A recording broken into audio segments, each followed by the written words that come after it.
channel. My name is Virginia from Jupiter Arts Crafts, and thank you so much for joining me today for another Ruby Tuesday design theme project share.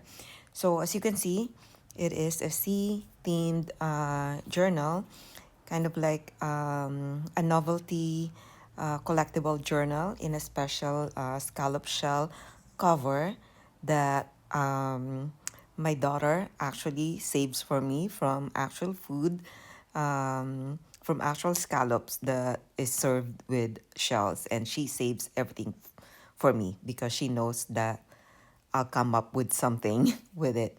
And these are the kits that I used for the project.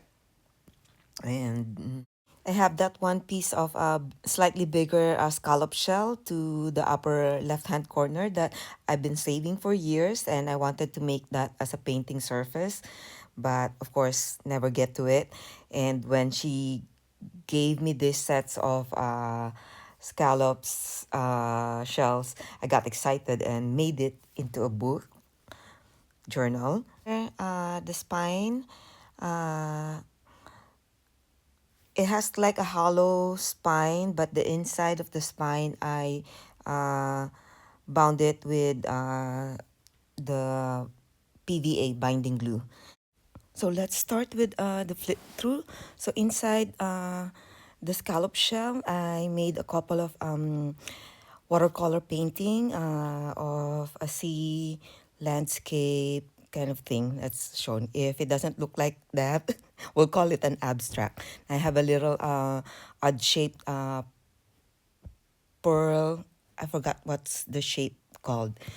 And I use mainly the Seaside Dreams kit, but I printed most of them, not all of them. There are some hints of color in neutral because I think I've made a couple or a few journals from this kit already. So I tried making it neutral toned.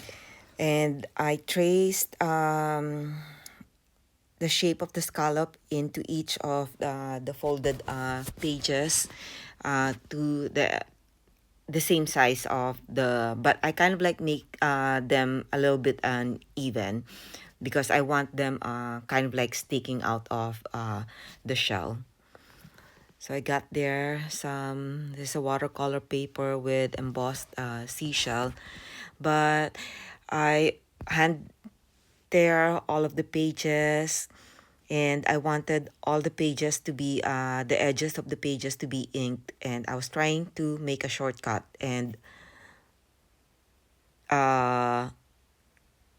ink dyed no, tea dyed them all the pages, and I forgot. I was like in a hurry one morning going to work. I brewed the black tea and dumped all the pages that I have cut up and left it there for a whole day while I was at work. And when I came back, the digitals are faded. That's why there are some tones because I still use them, and I just printed another copy of those prints that I wanted to use. So those like the hints of color that's showing up, like this one, was from the digital being soaked in the tea. So it faded and it gave that effect. But you know me, even if it's like kind of like scrap, or I try to find a way to use it. And I find it pretty because it gave some hints of color.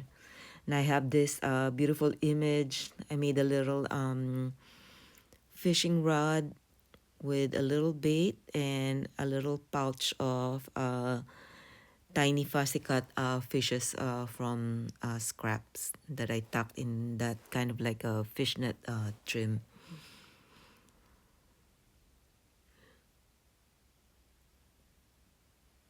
So this brown packaging paper got that color hint there because of the tea dyeing. And I think because it was like next to this, I reprinted this paper. And the only color I did was this watercolor vellum that I had a few pieces to make kind of like the waves of the water. And I have that, it's a little tuck there. I have a little sequin that kind of like mimics the scales. A little vintage French ephemera, maybe, what was that? A receipt with a stamp. And I used part of this really torn vintage envelope, and I tried to put it together. Got a little tuck there.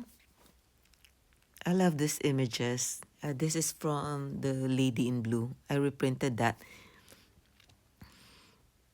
after this actual green page was that previous print that got blurred out from getting soaked. The one with the actual the people and images, I didn't tea dye them. That's why I didn't have to reprint those. I've got a little I think it's a vintage card tucked in there. It's really just a simple journal. It's just that unique shape. Got another brown paper and handmade, I think it's a rose hill paper, handmade paper. Got a little French document there with a little, I have a little pack of ephemera because when I tried using the messed up tea-dyed paper, it got quite thick, so I didn't stuff all the ephemera, so I got it on the side there. But those little ephemera should fit in size. So mainly the images are from the Seaside Dreams, and I always use some kind of document or scripts, and this for this particular one I use the French document. I got a little piece of antique wallpaper, and this oh, the basis of the, I mean not all, I mean the cover, kind of like the cover or inside cover are manila folder paper, that yellow one.